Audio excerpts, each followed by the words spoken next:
In our top stories, marketing expert urges African universities to boost quality research for industrial growth. And in health, Sudan faces health crisis as millions urgently need medical assistance. In entertainment, Stonebwoy MC Okokobioko wins Best Comic MC at Ghana Comedy Awards 2024. And in business, European Nigeria oil production drops again. Now welcome to the AAU TV Mid-Week News. My name is Maame Atuakoa Nyame. Stay with us, we'll be right back after the short break.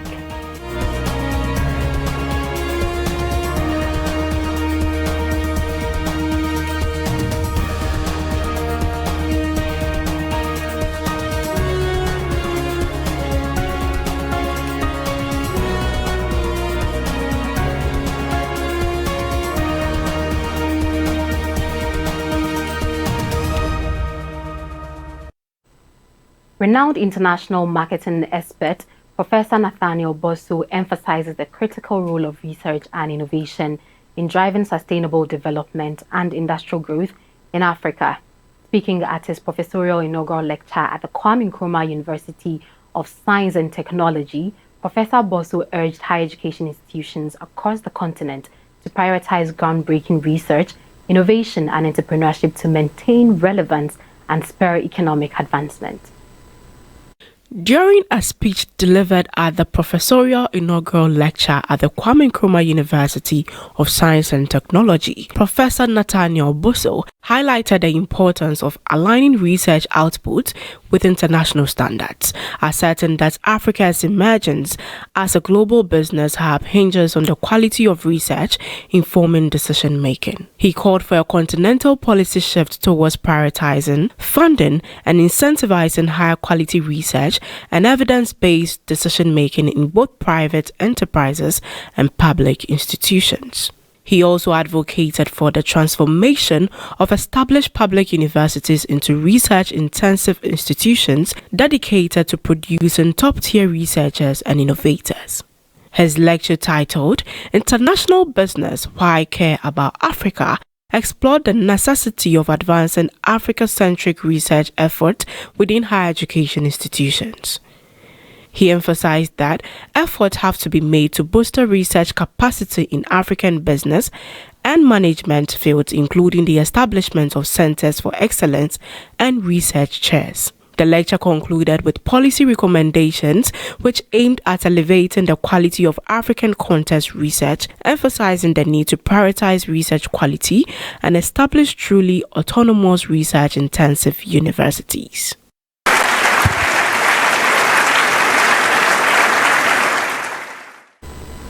Meanwhile, the Southern African Regional Universities Association, SARURA, embarks on a pioneering initiative to enhance the quality and impact of research conducted by universities within the Southern African Development Community.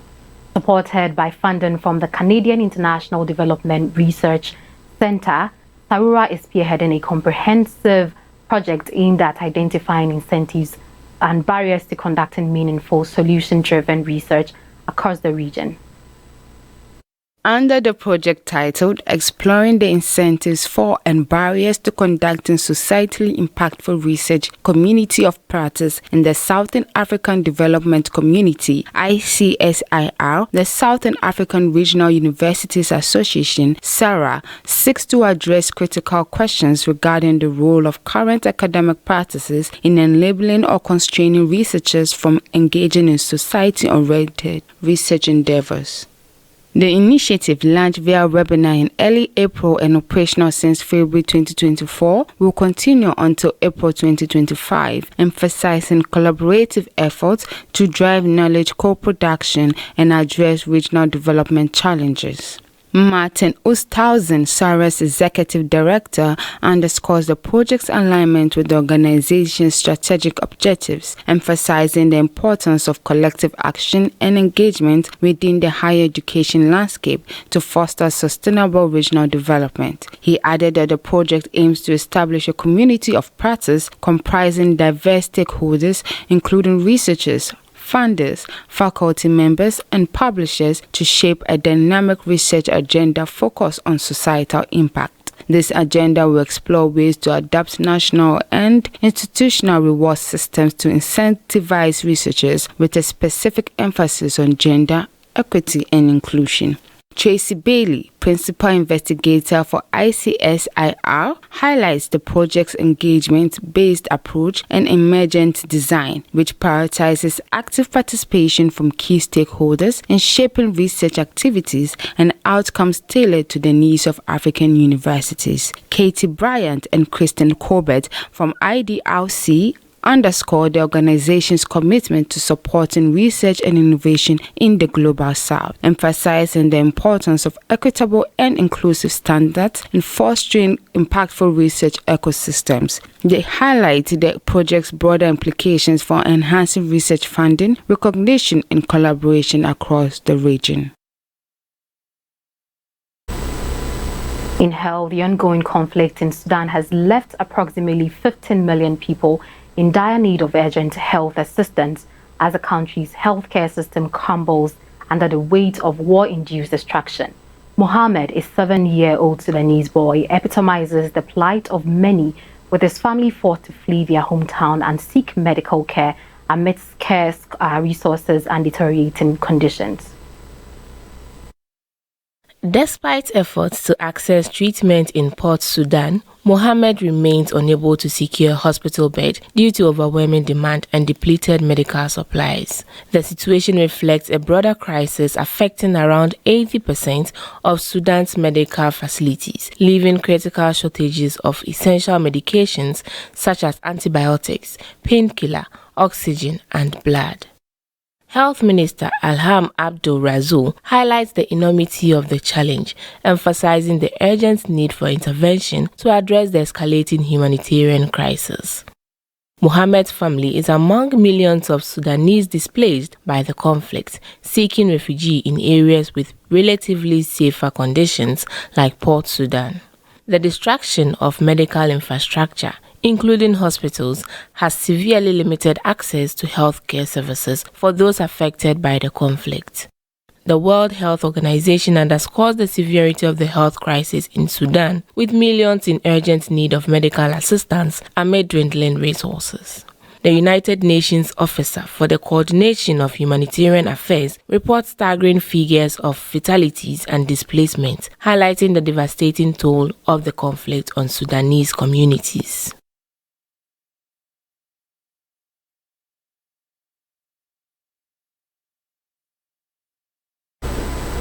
Stick with us for news and discovery after the short break. We'll be right back. Are you a university, college, high school, private organization, NGO, individual professor, instructor or facilitator seeking to take advantage of the numerous benefits of online education?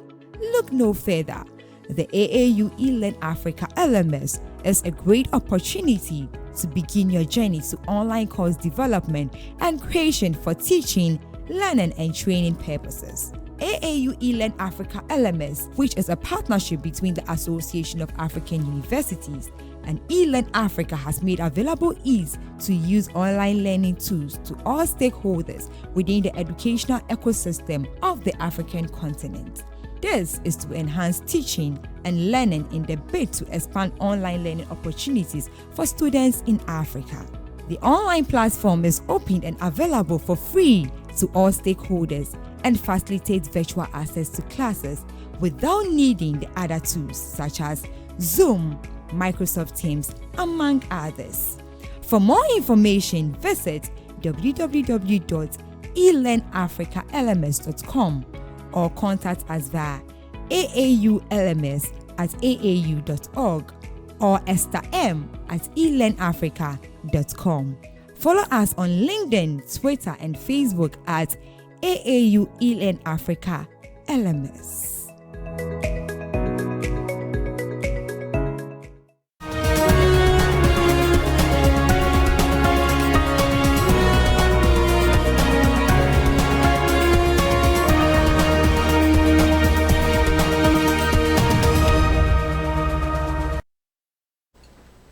Welcome back from the break and in Discovery. In a momentous occasion for Cameroon's cultural legacy, The Royal Museum for the Balmon has been inaugurated in the western city of Phomban. Honoring one of the country's oldest and most influential kingdoms, the museum showcases over 10,000 artifacts, including century-old objects that near the royal palace of the Balmons. The museum's architecture, inspired by the emblematic symbol of the Bamoun Kingdom, a double-headed snake, a spider, and a double-mounted gong, reflects a deep reverence for the region's rich cultural heritage. King Nabil Mbombo Njoya, alongside Culture Minister Pierre Ishmael Bidong Pats, presided over the inauguration ceremony, marking a significant milestone in Cameroon's cultural preservation efforts. Professor Francais Bingono, an anthropologist and university teacher, lauded the museum's inclusivity, recognizing its portrayal of diverse cultural influences spanning Western, Southern, Eastern, and Northern Cameroon. The Bamoun Kingdom, dating back to the late 14th century, holds a prominent place in sub-Saharan Africa history, with the museum serving as a testament to its enduring legacy. Renowned artist Sheikh Tiem emphasized the museum's role in safeguarding and passing down invaluable cultural artifacts, from thrones and chairs used by past kings to other significant relics of the Bamoun dynasty. Likewise, businessman Christian Penda highlighted the broader significance of the museum for both the Bamoun community and all Cameroonians, underscoring its role in preserving national history and heritage. Phomban, already a tourist hotspot in Cameroon, anticipates an influx of visitors drawn by the museum's opening, promising increased business opportunities for local artisans and further economic growth for the region.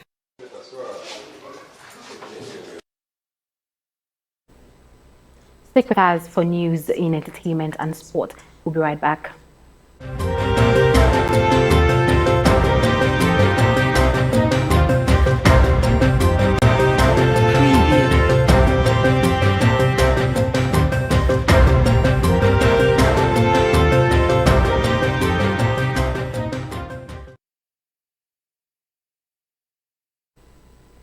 Welcome to the Sports and Entertainment segment. My name is Jemima Deladem Dotsey, and in sport, Kenyan distance runners dominated the London Marathon this weekend, with Perez Chepchirchir clinching a stunning victory in the women's race and setting a new record for the women's only marathon. Chepchirchir, the reigning Olympic champion, crossed the finish line in a remarkable time of 2 hours, 60 minutes and 16 seconds. This impressive feat not only secured her first place win, but also shattered the previous women-only marathon record of 2 hours, 70 minutes and 1 second, set by Mary Keitany in 2017. While the win undoubtedly strengthens her position for defending her Olympic gold in Paris, the record-breaking time came as a surprise even to Chepchirchir herself. "I was not expecting to run that time," she admitted after the race. "I was trying to work extra hard to defend my title in the Olympics." The men's race also saw a Kenyan triumph, with Alexander Motiso Mondao conquering the 42-kilometer course in 2 hours, 4 minutes and 1 second. Ethiopian legend Kenisa Bekele trailed closely behind in second place, whilst Britain's Emil Keres secured third.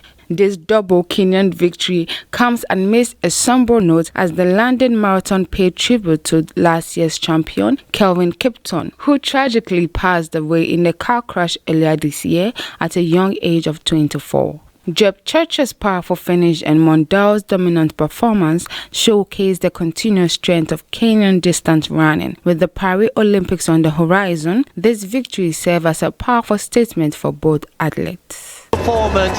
Munyao is the champion in 2024. He wins the London Marathon with a glance behind to one of the greatest athletes of all. In a resounding triumph of wit and charisma, MC Okokobioko emerged victorious as the best comic MC or orator of the year at the prestigious Ghana Comedy Awards 2024. The event, a celebration of the nation's comedic talent, took place at Snap Cinemas in Accra, where MC Okokobioko stood out amongst esteemed peers and industry influencers. Facing stiff competition from luminaries such as Giovanni Caleb, Kwame Obuadie, Dan Kwekuyebua, and Foster Romanos, among others. MC Okukubioko showcased his unparalleled comic prowess, capturing the heart and laughter of the audience. His journey to these coveted accolades has been marked by years of dedication to his craft, solidifying his status as a luminary in the Ghanaian comedy scene. Reflecting on his win, MC Okukubioko expressed deep gratitude to his fans and fellow comedians for their unwavering support throughout his career. He remarked, "I am deeply grateful to everyone who has supported me on this incredible journey. This award is as much theirs as it is mine." With his infectious humor and boundless creativity, MC Okukubioko is poised to reach even greater heights in the years to come, leaving an indelible mark on the annals of Ghanaian comedy history. As he takes his rightful place among the legends of the genre, one thing is certain: the laughter will never stop as long as MC Okukubioko is on stage. To the UK, I go UK, the UK 2 weeks, cold, enter my bone. That's all for our sports and entertainment segment. My name is Jemima Deladem. Dotsey. Up next is business and international. Stay tuned. Job in higher education institution on the African continent? There is no need to go looking. The Africa Education Jobs Board will deliver available jobs to you via our platform. To start your search, visit our website. On our website, you will find variety of job postings classified by the sectors and professions they belong to.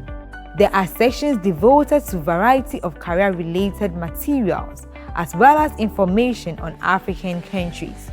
All information you require based on the job description and requirements are accessible on the site.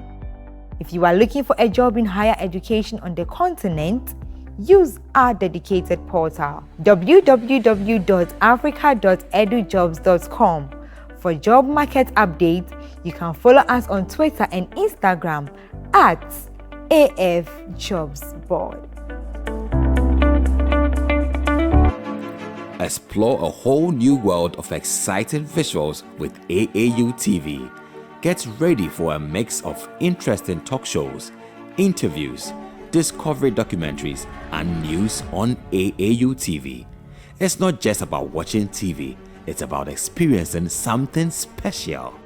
AAU TV reaches over 25 countries in Africa, bringing you a blend of knowledge and fun. Learn about different cultures as you enjoy the shows. If you have events or want to showcase your business, we've got you covered. Watch AAU TV free-to-air channel on satellite. Connect with us on Facebook, Instagram, and X, formerly known as Twitter, at AAU TV. Reach out on call or WhatsApp us at +233 26 629 6601 or +233 20 399 5210. AAU TV, the voice of higher education in Africa.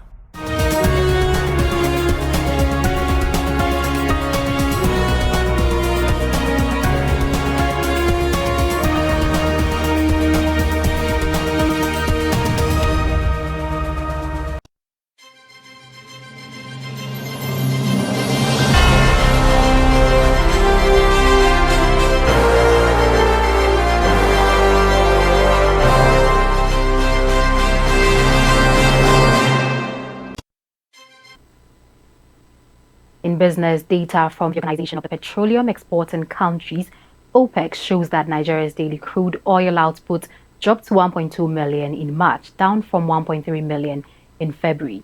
Nigeria has fallen short of expectations, and they are raising concerns about the country's reliance on this revenue source.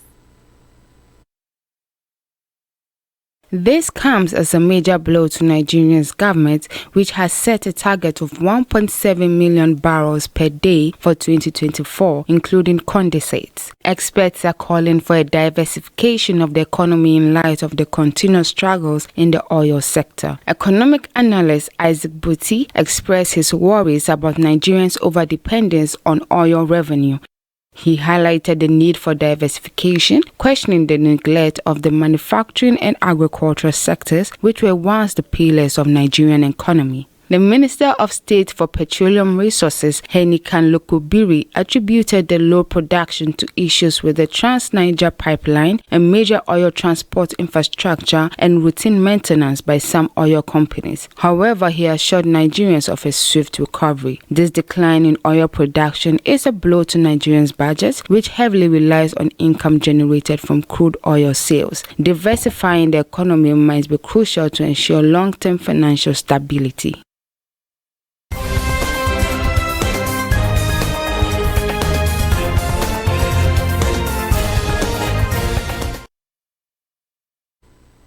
On international front, a leading expert in artificial intelligence has warned of the dangers of unethical development and the enormous amount of energy required by AI systems.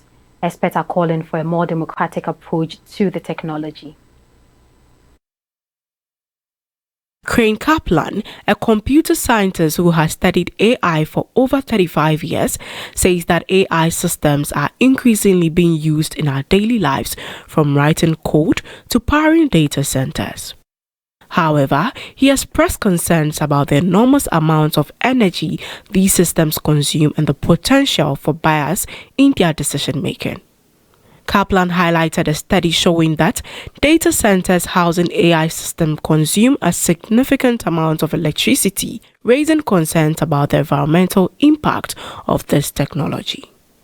Kaplan also discussed the alignment problem, which refers to the challenge of ensuring that AI systems share human values. He pointed out that AI systems trained on biased data can perpetuate those biases, leading to discriminatory outcomes. To address these concerns, Kaplan proposes a more democratic approach to AI development. He suggests that everyone should have the ability to personalize their own AI systems, allowing them to reflect individual values and ethics. Kaplan believes universities have a special responsibility to ensure ethical AI development. He urges them to equip students with the knowledge and skills to critically evaluate AI systems and to develop them responsibly. That is all for the news, and now let's take a quick recap of our headlines. In higher education, marketing experts urges African universities to boost research quality for industrial growth. And in health, Sudan faces health crisis as millions urgently need medical assistance. In entertainment, Stonebwoy MC Okobioko wins Best Comic MC at the Ghana Comedy Awards 2024. And in business, Nigeria's oil production drops again. And I'll thank you very much for sticking with us on the AAU TV Mid-Week News. My name is Maame Ekua. Atuakoa, Nyame. Good afternoon to you from Ghana.